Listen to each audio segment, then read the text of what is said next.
Dans cette vidéo, je vais te montrer comment faire pour transformer tes photos en style marqueur comme ça ou encore comme ça très facilement grâce à un plugin sur Photoshop. Alors si tu veux télécharger le plugin que je vais utiliser dans la vidéo, le lien est dans la description, tu peux cliquer dessus. Tu vas tomber sur cette page là et pour 4 dollars américains, ce qui équivaut à peu près en euros aujourd'hui à 3,70 €, et ben tu vas pouvoir le télécharger en cliquant sur le bouton Buy Now. Une fois après l'avoir téléchargé, tu auras ce fichier là. Tu vas pouvoir l'ouvrir en faisant un clic droit dessus, puis ouvrir avec, puis ici en le dézippant, tu vas avoir un dossier. Dans ce dossier là, eh bien tu auras deux fichiers, How to use, donc comment l'utiliser, très simplement, il faut simplement ouvrir la photo et jouer l'action.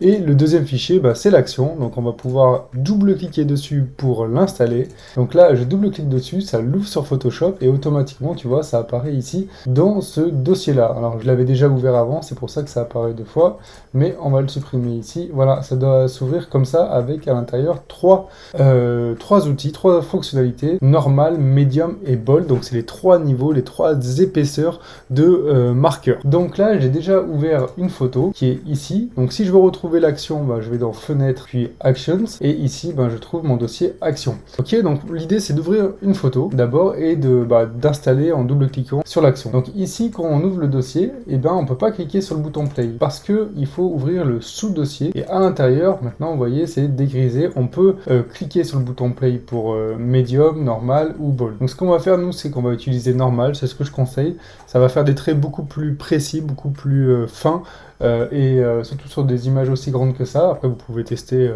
les trois options. Donc là j'appuie sur le bouton play et puis on laisse l'ordinateur travailler.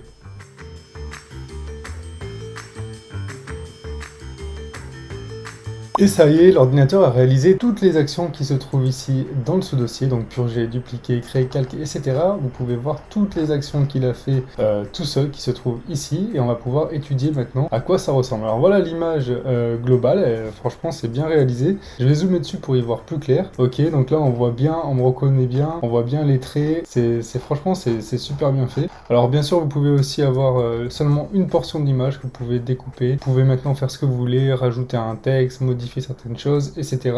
Si jamais ça vous plaît pas encore, vous voulez des choses un peu plus épaisses, vous pouvez prendre medium ou encore bold en fonction de l'image que vous avez. Et voilà, voici la fin de cette vidéo. J'espère que ça vous a été utile. N'hésitez pas à me poser toutes les questions que vous voulez dans l'espace commentaire et je vous dis à très vite pour de nouvelles vidéos.